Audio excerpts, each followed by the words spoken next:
Hi everyone, Robert V. and Rabbi here. Today I want to talk to you about fighting complacency. Now, have you ever asked yourself, how do I defeat complacency?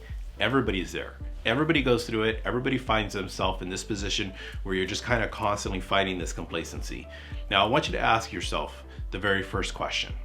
Okay, I'm going to keep this video as short and brief because there's quite a bit of material, but I want to keep this information very short and brief. The first question is, how committed am I?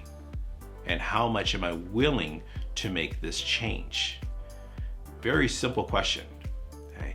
Now, the reason I'm asking of yourself to ask yourself this question, and what I want you to do is even better, is I want you to rate yourself on a scale of 1 to 10. Why?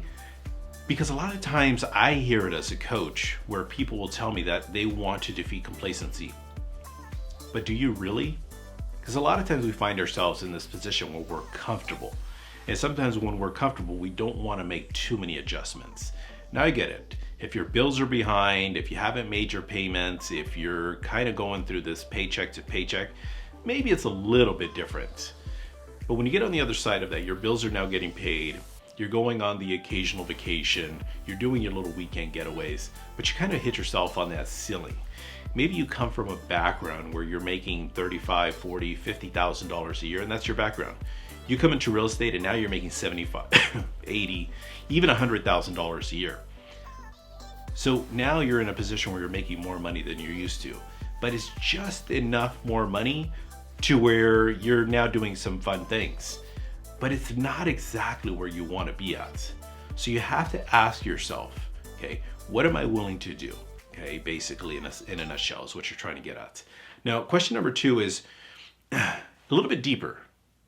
The next question is, why do I want to fight complacency? Now, why do I want to fight complacency? Because again, that first one is, do I want to make that change? The second one is, why do I want to make that change? Now here in the why do I want to fight complacency, you have to be very specific. And the reason you have to be very specific is because if you start giving me those surfacey answers, it's not going to help you. Okay. Now, why do I want to fight complacency? Well, for some people, some responses that I've gotten in the past is because I'm just tired of just living mediocre. I'm tired of living in an apartment. I'm tired of living in a condo. I'm tired of driving the $50,000 car instead of the $100,000 car. Okay. Now, you can have complacency at different levels. Don't get me wrong. You can be complacent, and as I've said it before, you can either be complacent being a 100-aire, a 1,000-aire, a 100,000-aire, a millionaire, or a billionaire. Where are you going to be complacent at?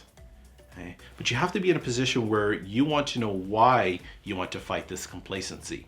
Now, the third question I want you to do is, what is getting in the way of me changing my behavior? What is it? What's getting in the way of me changing my behavior?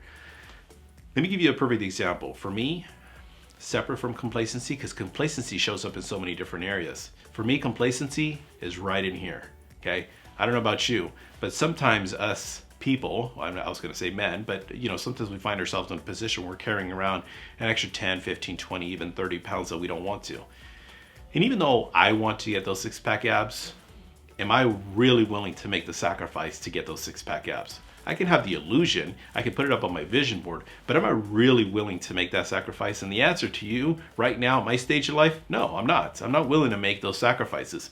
But can I lose an extra 5, 10, 15, 20 pounds? Absolutely. That's my constant battle. Now, it's the same thing that can show up for you in regards to the financial aspect of things. So you want to be in a position of knowing exactly what is that's getting in the way. Is it someone? Okay, because sometimes we have those influences. It can simply be who is feeding you. Okay, not so much of yourself, like what are you feeding yourself? Because sometimes we have those influences that impacts us. Now, the fourth one is, what steps do I have to take in order to defeat complacency? Well, now not only do you know why, not only do you know some of the other logistics of that, but now it's the what steps do I have to take. So now you are actually taking the actual steps, the logistics behind it. Now, some of the steps, going back and using my weight, well, maybe I can have one less taco. Maybe I can have not the supersized fries. Maybe I don't need the double extra large Coke. Okay, and maybe I can drink water with my next meal. Okay, maybe I can introduce an occasional salad. So I'm using, of course, the weight side of things because I know some of you know what I'm talking about on the financial aspect. But you have to be in that position to know exactly what that is. Now, the fifth thing I want you to write down is what am I going to do? Okay, what is it that I'm willing, in a sense, to do? What are those changes? When am I going to start? Is it going to be this week, next week? Is it going to be Monday, or is it going to be today? Okay. The one thing that I've learned, as I hear a lot, especially from a coaching perspective, and even amongst my mentors, is you always have Sunday, Monday, Tuesday, Wednesday, Thursday, Friday, Saturday. But if you ever look at a calendar, there is no such day as a some day. Okay. Meaning we say it all the time to ourselves. I'm going to start on Monday my new diet. I'm going to start creating this new financial plan as to with what I need to do in order to get there. So look at the time frames of that as to what you're willing to do and what changes you're willing to make. Now, the last one is the goals themselves. I like the idea of dangling a carrot. Okay? And what I mean by that is, what goals is it that truly inspires you? Okay, now we're talking about defeating complacency. Now, is it a goal that truly inspires you to get a boat, a car, a house, going on a vacation? Heck, it might not even necessarily be materialistic. It could just be living a certain lifestyle, or being able to have flexibility. How about wanting to have more time? What if I told you you can still do the amount of business you're doing right now, but not have to work 6 days a week and only work 4 days a week, and take every Friday, take every Saturday, and take every Sunday off? Would that encourage you? So you have to look at what those goals are. And sometimes for some of you, some of us, sometimes that goal can be not so much to impress our friends or to impress our family, but sometimes it can be. Sometimes it can be I want to drive this car. I want to buy this boat.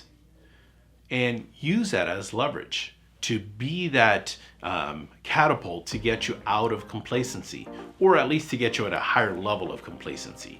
Because I'd rather be in a position where I have a few extra zeros on the back of my bank account versus on the front of my bank account.